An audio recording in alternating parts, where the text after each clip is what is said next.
एक लड़का था जो देख नहीं सकता था। यह लड़का भीख मांगकर अपना जीवन गुजारता था। एक दिन यह अंधा लड़का हर रोज की तरह एक बड़ी सी बिल्डिंग के आगे बैठकर भीख मांग रहा था। उसी समय वहां से एक अनमोल नाम का लड़का गुजरता है और इस अंधे लड़के को भीख मांगता हुआ देखता है। अनमोल उसी बिल्डिंग में एक ऑफिस में काम करता था। जब अनमोल ने देखा कि यह लड़का भीख मांग रहा है तो वो उसकी मदद करने के लिए उसके पास पहुंचता है। अनमोल वहां जाकर देखता है कि इस लड़के के पास एक डिब्बा है और उस डिब्बे में थोड़े सिक्के भी हैं। कुछ लोग आते हैं, इस लड़के को पैसे देते हैं और कुछ लोग उसी बस देखकर ही चले जाते हैं।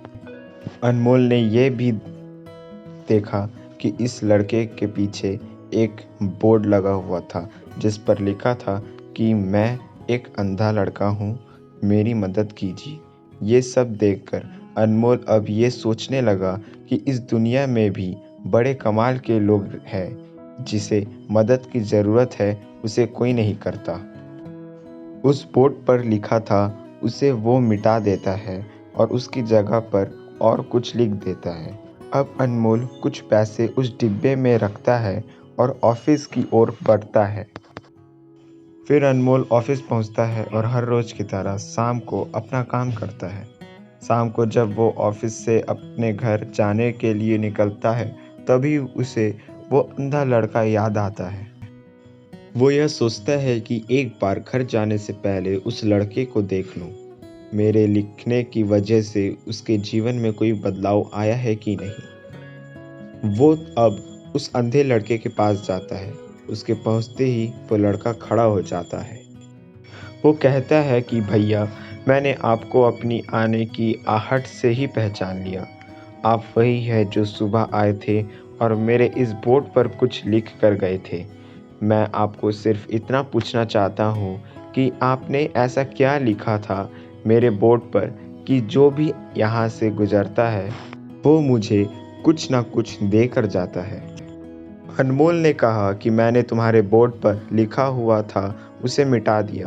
तुम्हारे बोर्ड पर लिखा हुआ था कि मैं एक अंधा लड़का हूँ, मेरी मदद कीजिए। मैंने उसको मिटा कर और ये लिख दिया कि आज का दिन बहुत खूबसूरत है, लेकिन मैं देख नहीं सकता हूँ। हम ये बड़ी आसानी से समझ सकते हैं कि पहले जो लिखा था और बाद में अनमोल ने जो लिखा उसमें काफ़ी अंतर है। अनमोल ने जो कुछ भी लिखा था वो एक नई सोच थी और ये लाइन पढ़ने वालों को भी पॉजिटिविटी फैला रही थी। इसलिए लोग इस लड़के को कुछ ना कुछ ज़रूर देकर जा रहे थे। अगर हम हमारे सोचने का तरीका बदल देते हैं तो हमारी ज़िंदगी में बदलाव आ जाती है।